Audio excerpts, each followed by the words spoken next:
you win the troll prize this week because that there has just attracted them, right? How many replies are there to that comment? I lost count. Before all you hurt-feeling wokesters get all teary-eyed about the players needing reassurance and an arm around their shoulders because someone doesn't want them in the team, quell your keyboard urge and listen to what Coach Razor said at the press conference yesterday. I know that you know that we know that you know what you're doing when you wrote that. Welcome to the DSPN. John Walker wins the 1,500 metres gold medal at the Olympic Games. The All Blacks have won by 29 points tonight. The Devlin Sports Podcast Network. Welcome to the podcast, people. Marty, Devlin, Lachlan Waugh. We are the DSPN, and we're still talking about the Rugby Championship. The interminable build-up goes on. It just feels like we've been doing this for days. We have, and we're going to continue doing it for days. The Rugby Championship kicking off this weekend. Springboks versus Australia, first match up. You going to get up for it? You're going to set the alarm and get up for that one? 9 o'clock kickoff for us against Argentina. And then we're going to go live on YouTube after that for post-match analysis. So do join us here on the DSPN YouTube channel. If you're listening on Rover, Spotify video, you're watching us there or across Apple Podcasts, welcome and thank you so much for supporting us. Keep clicking that subscribe button on the DSPN YouTube channel. We're over 11,000 subscribers already. Want to get to 15,000 as soon as possible. It really does help. It means that we can still provide all of this content to you for free. Special guests on the show today. Brendan Nell, that's Brendan with an E-N, Nell, N-E-L. He's got his own YouTube channel, over 25,000 subscribers. An absolute expert on South African rugby. He's been a very respected journo for a couple of decades now. He was at the press conference when Rassie named the team a couple of days ago. Brendan joins us for a good long chat about SA Oz. And Frankie Davis joins us out of Argentina. He is the go-to guy for all journos heading there. A wonderful man. Great personality. And again, been decades in the trenches covering rugby in Argentina and been here many, many times. You'll enjoy both of those guests, I'm sure. A good session of Mailbag as well, where we take some of the comments that you have made over the last couple of days and comment back on your comments. Keep them coming, people. We love all the engagement and all the feedback. We start the show the same way every single day. We live in an amazing, amazing world, and it's wasted on the crappiest generation of just spoiled idiots. All Blacks selection then. 3 players I want to see selected in the All Blacks run on 15 to face Argentina this Sunday. And 3 I'd rather not. Beauden Barrett, Billy Proctor, Peter Lakai I want in. Damien McKenzie, Anton Leonard-Brown and Samipeni Fino. I'm happy with all 3 coming off the bench, but none of them to start. Now, I'll explain why in a second, but before that, before all you hurt-feeling wokesters get all teary-eyed about the players needing reassurance and an arm around their shoulders because someone doesn't want them in the team, quell your keyboard urge and listen to what Coach Razor said at the press conference yesterday. Now, in response to the wettest question ever from one of the journos present there about whether Beauden Barrett and Damien McKenzie, and I quote, need an arm around their shoulders and extra support after hearing that Richie Mwanga is back, Razor almost guffawed in response. He was too polite to say what the rest of us were thinking, which was, what the hell are you asking, mate? He answered the question by reminding the bloke who asked it about what the rest of us already know and believe anyway. Put your big boy pants on, Mr. Reporter Guy. These are big boys. That's actually what Razor said. These are big boys. These are professional athletes. They know the reality of what competing for a spot in the All Blacks means. They play a brutal, violent collision game as their job. They are used to. No, in fact, they thrive on physical confrontation. Physical confrontation. It is a man's game. You smash your body into equally fit, equally hard, bitterly combative blokes who want to hurt you. They want to intimidate you. They want to dominate you. This is all part of playing test match rugby. There's nowhere to hide. These guys are used to hard work, hard talk, hard actions. They get injured at their jobs. They break bones, they tear muscles, they bruise, they shatter bits of themselves for a living. And this can happen in training, let alone a game. So stop thinking that a few words from some guy on a keyboard or a news website affects them at all, because it doesn't. They might read it, they might not like it, but to them it bears no relevance to anything regards their preparation or their performance. Let's make that absolutely clear. They don't need an arm around their shoulders. What they need to do is go out there and win test matches for New Zealand and do their jobs. I want Beauden Barrett at 10 because I don't believe McKenzie can yet control a test at first 5 like the All Blacks need him to. Damien off the bench, as we saw versus France, is brilliant. Leave him there. In open space, coming on as the defence gets tired. That's when he's at his absolute best. Use him as that weapon. Billy Proctor, I believe, is yet to fully own that centre spot, but I think we've got to persevere with him because Rico is not a 13 at test level. We all know this now, and thankfully the selectors have accepted it as well. He's had 50-something tests to prove it and hasn't made it. I'm happy for him to be back on the wing, but again, he still hasn't produced his best rugby this year in that position in a black jersey either. So the clock's ticking on Rico. With both Satiti and Jacobson unavailable, Lakai is my starting number 8. Now, he was excellent versus France last year. He can cover all 3 loose forward roles. I'm more than happy for Samapeni to come off the bench, but again, like Rico, we need to see him at his best. He's yet to produce anything close to consistent for the All Blacks, and that's just the truth. It's not a criticism, it's just the truth. We need him to be that big physical beast smashing into guys like he did at the start of this year's Super Rugby. Remember how intimidating he was for every first 5? Come back, that version of Samapeni, and hurry back, please. So there you have it. 6 names for you. 3 I want to start. The others I hope play, but I'd rather that they didn't. Start. Devlin. Welcome to Mailbag, people. Martin, Devlin, Lachlan Waugh, the DSPN. This is where we comment on the comments that you have made and comment back on those comments that you have delivered to us. DSPN YouTube channel, across social media, Spotify, video, wherever they've come. And thank you so much for the engagement. Thank you so much. We do our very best to get to as many as we possibly can reply to. This is just a selection that's come through in the last couple of days. No particular order. Million steps to space. Raving here about Hayden Wild and his comeback to win the T100 in London. This particular message says, to understand medically what he's gone through, the rough surface of the bike, sending shudders through his injuries, nothing short of amazing. The greatest comeback story in sports history. I don't know whether it's the greatest comeback story, but it's certainly a hell of a story. And that's why we talked about it on Monday, Lachlan, because just what he's done, it's, I'm laughing because I just can't even comprehend recovering from those injuries, let alone training on them, absorbing all that pain, then getting to a level where you're good enough to race, and then not just race, win the race. Yeah. Hayden Wild, man. I mean, what can we say? Getting back into some sort of physical activity is unreal. Yeah. But he hasn't. He's won the race. He's won the race, yeah. Incredible. It's unbelievable. Yeah. This from New Zealand Free Ski. He says, Richard Hadley. I got to correct you on the spelling there. Everyone loves a correct. Hadley is not Hadley, it's Lee. The greatest of greats up there with Lily. Damn good middle order. Lower batsman as well. Good for a 30 or a 40. Look, we can praise Richard Hadley to the end of time, and we will. Sir Richard Hadley, the greatest New Zealand cricketer ever. And if you racked and stacked the top 10 test cricket bowlers of all time, he's in.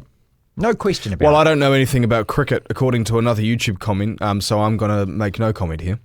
Sir Richard Hadley. Anytime you want to praise Sir Richard Hadley, bring it, because absolutely love the bloke. Have spent a fair bit of time around him, talking with him, doing gigs with him, emceeing where he's speaking, all of that. I honestly, every minute I get to spend with that guy, I love. Well, this sounds a bit lame and nerdy, but I didn't grow up watching cricket at all. I only started watching the sport and actually liking it when I started working at Radio Sport in 2018. And so I've been catching up and trying to learn things. So I really enjoy actually talking to people like you and others, but Andrew Alderson was a favourite of mine. I love Aldo, mate. Yeah, because Aldous just is the cricket mastermind. Mm-hmm.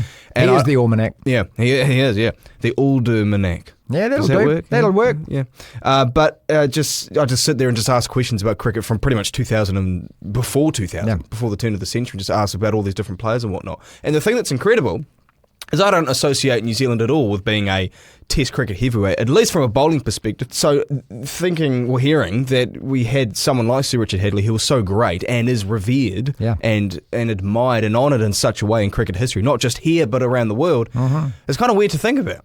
Yeah, I mean, at one time the greatest wicket taker ever, he was just so precise with his bowling. Every time that he bowled and the late dearly departed Martin Crowe batted, I felt we could win a test match with those two guys. And also, just quickly, what's also incredible is looking back at stats and results in test series, knowing that we won not just one test series in Australia, but we won back-to-back series, I think, against them in the 80s. Yeah. Dan Luck 4990 says, the rant at the start about the All Blacks, this was on Monday, winning was a bit annoying. Just enjoy your rugby and get over the days of old. Appreciate your comment, Dan. But I replied to that saying, no, I will never accept this wishy-washy millennium attitude that it's okay for the All Blacks to lose as long as I'm on this earth. I won't do it, mate. I mean, I'm an old git. I'm an old school guy. You know millennials are now 30. Are they? Yeah. Look, The youngest millennial will be 29 this year. I love Just the All saying. Blacks, but I have a standard set for the All Blacks which is way above every other athlete and every other sports team in this country, and we can never, ever lower that standard. 4 losses last year is too many. We have to beat the Box this year. This is why we're the All Blacks. You can any other sports team in New Zealand, you can say it's okay for them to lose. It's not okay for the All Blacks to lose. That's how I've been born. That's how I've grown up. I'll never change that attitude. Yeah, but do you Never. think a fair counter to that attitude is that people need to isolate situations, whether it's a year, whether it's a tournament, whether it's a single test, and assess that differently as opposed to saying the All Blacks are so great in terms of their historical records, we need to... Oh, of course. Yeah, but so if we're playing the Springboks, we need to understand that they're better than us right now. Yeah, they are. And look, and the rest of the world's gotten better as well. So it's harder for us to win as much as we once did. Yeah, absolutely. But at the same time, it's like any Manchester United fan feels the same way. 13 years of absolute mud, mostly mud. Yet the standard that was set by Sir Alex Ferguson is the standard that the club has to live up to. Yeah, but that standard has been reset. It's changed now. And I don't want the All Blacks to do that. But I don't want the All Blacks to do that. It's out of the All Blacks' control. They might be a smidge worse based on what the standard they set in the 2010s, but everyone else is better. You can't really help that. I grew up that we're the best team in the world, and I want us to be the best team in the world. I agree with you. I'm brilliant. just saying I think there's another side to the coin that we need to understand. Greg Gallant, 7543. I don't understand any of these handles or anything, but I'm just acknowledging the fact that this is the person that sent us the message. Thank you, mate. The Box can lose at Eden Park or in South Africa. It means nothing. Rassie will just adjust for the next game or the future. You keep believing that. It's kind of true, to be fair. Absolutely not. There is no Springbok fan in the world that is happy losing at Eden Park and losing those 2 tests. If you lose those 2 tests, we're the number 1 side in the world. Eat it. You might be the World Cup champions. That's fine. But all of a sudden, we take over number 1. Yeah, probably. That's what happens because it's about now. Can I actually just bring another comment that you made, and this was a couple of years ago now. Might have been ahead of the 2023 World Cup. You're like her. What do you mean you remember? You're bringing up stuff I said 2 years. It was a point that you made that I disagreed with wholeheartedly and so intensely, that you said that the best team in the world is the Springboks until they don't win the World Cup. Did I? You said this in 2023 ahead of the World Cup, I think. Well, they were the World Cup champions. No, but you said, it could have been 2022, it might have been then, but you said that regardless of results, I was at a nightclub by night, you said something, and all of a sudden you're bringing it up at 3 in the morning. Well, mate. maybe she's right sometimes. No. Jeez, I'm really making my bed there, aren't I? But the point is, you said that no matter what, they are the best team in the world, regardless of results outside of a World Cup. They are the world champions, is what they are. They're not the best team in the world. They're the world champions. I remember what you said. I'm allowed to change my mind like she's allowed to change hers. ES4326. What kind of name's that? On South Africa having more to lose, I'd argue that if the All Blacks lose both tests in New Zealand, it'll be more devastating on New Zealand rugby compared to South Africa losing both. South Africa would be unhappy they'd lose their number 1 spot, but would they be worried about the future? I doubt it. New Zealand, on the other hand, would have lost 6 straight to SA and would surely be thinking about axing the coach. Where do you go from there? I can't even deal with that. I can't even deal with the idea that we might lose 2 to South Africa. I mean, if we did lose both at home, Razor's not losing his job. He's not losing his job. No. He's through to the World Cup. That's safe as houses. But where the All Blacks would be after 6 consecutive losses, it's not even worth talking about. No. We'll start by beating Argentina this weekend, and that's our build-up to that first test at Eden Park. From Fletcher 806, this is the Bible. I always love the guy that writes the Bible. Like his message starts and then it just doesn't stop, does it? Yeah. Well, this is the book of Leviticus, right? You know there's a little bit of rage behind the typing as well because he just hasn't stopped. No, it's brilliant. Read it, okay? So I applaud you, sir. Lindsay-V1R. Again, where do you get these handles from, people? There's a lot of negativity in people saying the All Blacks are going to lose against the Springboks. It's coming from high-profile people like Carlos Spencer, people of the public. Where's the faith and support? Even you, Martin, Devlin, you have more negativity than positivity. If you haven't got anything positive to say about the All Blacks, don't say anything. Look, stop it, mate. Stop it, mate. Look, if you want a cheerleading show, jump on the New Zealand Rugby website. This podcast is here to analyse, theorise, and at times criticise. Yes, that's what we do. I'm a fan who sets high standards from a team, and I'm not prepared to sit there and just go,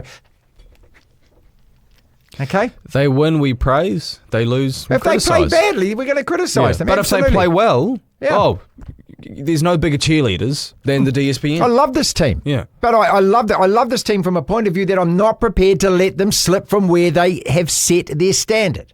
There was two people in the And media I'm not going to area. sit here and say the All Blacks are the best team in the world when they are not. Yeah. In the last 5 years, we've lost 16 times and drawn 2. That's 18 fails.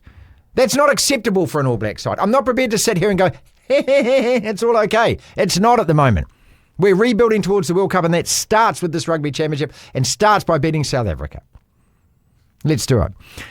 From Firm Foundation 7421, the All Blacks were better at the World Cup than South Africa. The final was literally stolen by the TMO.